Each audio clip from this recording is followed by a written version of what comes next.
ഈ പ്രതികൾക്ക് ഇവരെ ഒരു ഗാങ് റേപ്പ് ചെയ്യുകയാണ് എങ്കിൽ എന്തിനാണ് ഇത് വീഡിയോയിൽ പാർത്തേണ്ട ആവശ്യം? ആ വീഡിയോ എങ്ങനെയാണ് 8ാം പ്രതിയുടെ വീട്ടിലെത്തുന്നത്, കൈവശമെത്തുന്നത്? അത് കാണാൻ ശ്രമിക്കുന്നു, അതിന്റെ ഹാഷ് വാല്യൂ കുറയുന്നു. ഇതിനെല്ലാം തെളിവുകൾ ഡിജിറ്റൽ എവിഡൻസ് ആണ്. അതുകൊണ്ട് ഞാൻ പറഞ്ഞത് കോൺസ്പിറസിക്ക് സാധാരണ വെറും ഷെയറിംഗ് ഓഫ് തോട്ട്സ് മതി. അത് മതി എന്നാണ്. പക്ഷെ എന്നാലും ഇതിനെല്ലാം കോൺസ്പിറസിക്ക് എല്ലാം മുറിയാത്ത കണ്ണികൾ സൃഷ്ടിക്കുക എന്ന് പറയുന്നത് പ്രോസിക്യൂഷന്റെ ബാധ്യതയല്ലേ അസഫ് അലി? അതിനകത്ത് ഒരു മോട്ടീവ് ഒരു പ്രധാന ഘടകമല്ലേ? മോട്ടീവ് കണക്ട് ചെയ്യാൻ കഴിയുന്ന മൊഴികളെല്ലാം അട്ടിമറിച്ചില്ലേ? ഇല്ല, അട്ടിമറിച്ചിട്ടില്ല. You have not gone through the evidence. എന്റെ കയ്യിൽ കുറെ തെളിവുണ്ട്. ആദ്യത്തെ പ്രോസിക്യൂട്ടർ തയ്യാറാക്കിയ നോട്ട്സ് ഓഫ് ആർഗ്യുമെന്റ് വെച്ചിട്ട് ഞാൻ പറയുന്നത് മോട്ടീവ്, ഇതിൽ കണ്ണികൾ ആവശ്യമില്ല. കണ്ണികളേക്കാൾ കൂടുതൽ ഡിജിറ്റൽ എവിഡൻസ് ഉണ്ട്, വാമൊഴിയുണ്ട്. ഈ കൊട്ടേഷനിലത്തെ വിദ്വാനാണ് പറയുന്നത് എന്റെ ബാക്കി പൈസ തരണം, കൊട്ടേഷൻ സംഖ്യ. That is proved. Prosecution proved. 457 എന്ന് പറയുന്ന മറ്റൊരു കത്ത്, 1ാം പ്രതി ദിലീപിന് എഴുതിയ കത്ത്, അന്ന് ഞാൻ അബാദ് പ്ലാസയിൽ വെച്ച് പ്ലാൻ ചെയ്യുമ്പോൾ സിദ്ദീഖും മറ്റെല്ലാം ഉണ്ടായിരുന്നു എന്നെല്ലാം ഞാൻ ആരോടും പറഞ്ഞിട്ടില്ല. എന്നെ അറസ്റ്റ്, ഞാൻ ചേട്ടന്റെ പേര് പറഞ്ഞു പ്രതിയാക്കിയതല്ല, ചെയ്തപ്പോൾ തന്നെ പറയാമായിരുന്നു.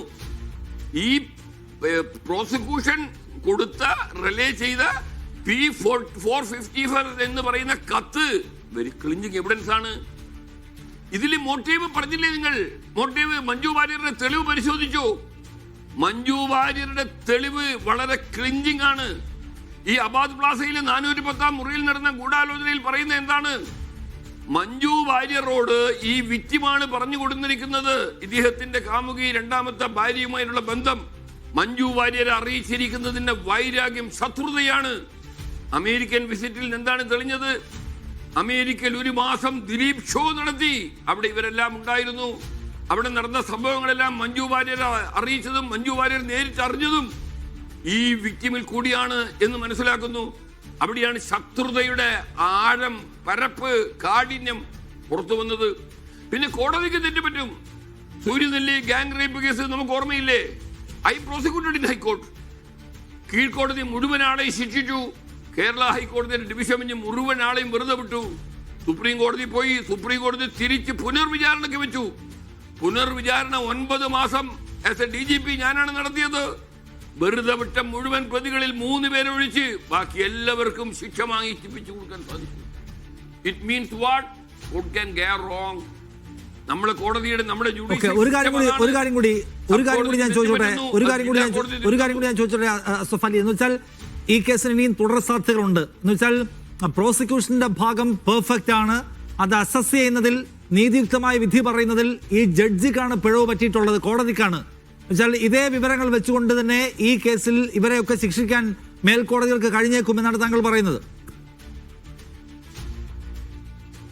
101% ഇതേ തെളിവ് ഹൈക്കോടതിയുടെ മുമ്പിൽ അവതരിപ്പിച്ചാൽ യാതൊരു സംശയവുമില്ല, അനിവാര്യമായത് സംഭവിക്കും, അസാധ്യമായത് സംഭവിക്കില്ല. Inevitable will happen.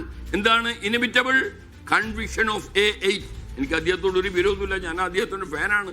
ഞാൻ പറയാം, ഒരു കുറ്റകൃത്യം ചെയ്ത ഇത്ര പ്രാകൃതമായ ഒരു സിവിലൈസ്ഡ് സൊസൈറ്റിയിൽ കേട്ടുകേൾവി പോലും ഇല്ലാത്ത, കേരള സമൂഹം ഇന്ന് വരെ കണ്ടിട്ടില്ലാത്ത ഒരു പെൺകുട്ടിയെ ഇത്ര ഹീനമായ രീതിയിൽ ബലാത്സംഗമല്ല, കൂട്ടബലാത്സംഗമല്ല, അതിന്റെ പടമെടുത്ത് അവരെ നശിപ്പിക്കാനുള്ള ഗൂഢാലോചന നടത്തിയത് തെളിഞ്ഞു. അതുകൊണ്ട് ഡിജിറ്റൽ എവിഡൻസ്, ഈ പറഞ്ഞ 2 രേഖകൾ പ്രോസിക്യൂഷൻ റിലേ ചെയ്തതാണ്.